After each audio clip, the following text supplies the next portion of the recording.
स्टाइरेनिक्स performance materials limited 2223 और 2250 के target के लिए। स्टाइरेनिक्स जिसको इनियोस के नाम से हम जानते थे और इतने सारे हैंड्स चेंज किए हुए। 1973 से कंपनी कार्यरत और mister Rakesh Agarwal original promoter थे। अब वापस से इस प्रमोटर के हाथ में कंपनी आई है, बट इस दौरान इस कंपनी की हिस्ट्री बहुत जबरदस्त रही है और बहुत ही, वैसे देखा जाए तो बड़े बड़े नाम कंपनी के साथ जुड़े हुए थे।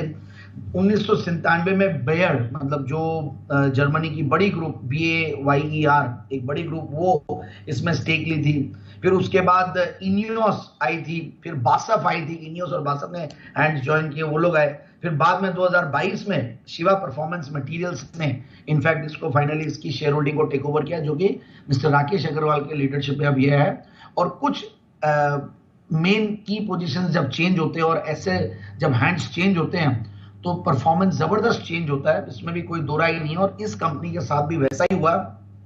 कंपनी का 2022 में OFS आया था तो काफी नीचे के भाव पे आया था और मैंने काफी, इनफैक्ट एक बार जब परफॉर्म जैन साहब के जेम्स में दिया था, इसका परफॉर्मेंस उतना अच्छा नहीं था और काफी नीचे आया था वहां से स्टॉक। और अब मतलब मैं 1100-1200 के लेवल्स पे रेकमेंड किया हुआ स्टॉक 800-900 पे आया, फिर वापस से अब चला तो ये 1900-2000 के लगभग। और मुझे लगता है आने वाले दिनों में और अच्छा करेगा ये कंपनी के, क्योंकि प्रोडक्ट्स की डिमांड जबरदस्त है। हम देखते हैं ये ABS बनाने वाली कंपनी है एप्सोलेन, और जिसको ABS हम शॉर्ट फॉर्म में बोलते हैं, और एप्सोलेन जो SAN शॉर्ट फॉर्म में बोलते हैं।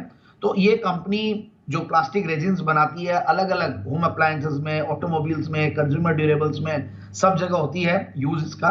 तो इनफैक्ट हम देख रहे हैं किस तरीके से पैकेजिंग के प्रोडक्ट्स, रेफ्रिजरेशन के प्रोडक्ट्स, इलेक्ट्रॉनिक्स, ये और प्लस जो भी ग्रोथ आ रही है इकोनॉमी में, उसका एक बहुत बड़ा इसको भी फायदा मिलता है। तो ये ओवरऑल एक फैंटास्टिक कंपनी है, मार्केट लीडर अपने सेगमेंट की, और अलग अलग यूजर इंडस्ट्रीज उनको कैटर करती है और बहुत स्ट्रॉन्ग पेडिग्री रही हुई है कंपनी की, और कंपनी का परफॉर्मेंस भी बहुत बेहतरीन रहा हुआ है, इसमें भी कोई दो राय नहीं है। और मैं अब आता हूं, एक बार रेटिंग्स को देखता हूं, तो ratings are also very strong, which is very important, equally important. तो एक अच्छा खासा लीडरशिप पोजीशन, अच्छी खासी डाइवर्सिफाइड क्लाइंटेल लिस्ट, अच्छा डिमांड आउटलुक मुझे दिख ही रहा है। मैन्युफैक्चरिंग फैसिलिटीज भी गजब के हैं, अच्छे प्रॉफिटेबिलिटी मार्जिन्स बीच में तो बहुत जबरदस्त थे, उसके बाद थोड़ा डिप हुआ। इनफैक्ट मैं देख रहा था, अगर 7-8 साल के रिजल्ट्स देखते हैं तो 2021-22 कंपनी के लिए मार्जिन्स के लिहाज से बहुत जबरदस्त गया। पहले सिंगल डिजिट में मार्जिन्स रहते थे जो 22%, 25% रहे, कई बार इनपुट कॉस्ट की वजह से ये होता है, और अब 12% के ऑपरेटिंग प्रॉफिट मार्जिन्स पे कंपनी काम कर रही है, तो ये एक बहुत बढ़िया चीज है।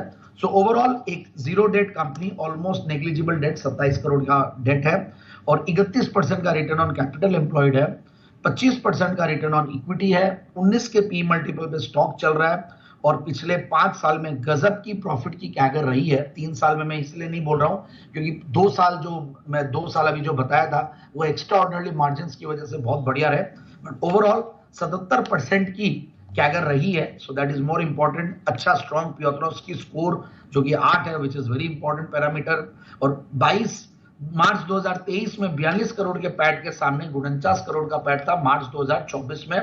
सो ओवरऑल 2200-2300 करोड़ के टॉप लाइन पे कंपनी बैठी हुई है, 175 करोड़ के लगभग कमाती है कंपनी।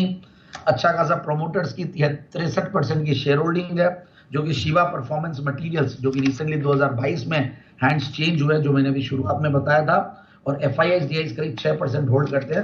सो आई फील कि स्टॉक को इन लेवल्स पे ले। मैं कॉन कॉल नोट्स भी पढ़ रहा था, आगे का आउटलुक भी कॉन कॉल में बढ़िया आ रहे हैं। सो आई फील कि स्टॉक को 2250 के टारगेट के लिए बिल्कुल खरीदा जा सकता है।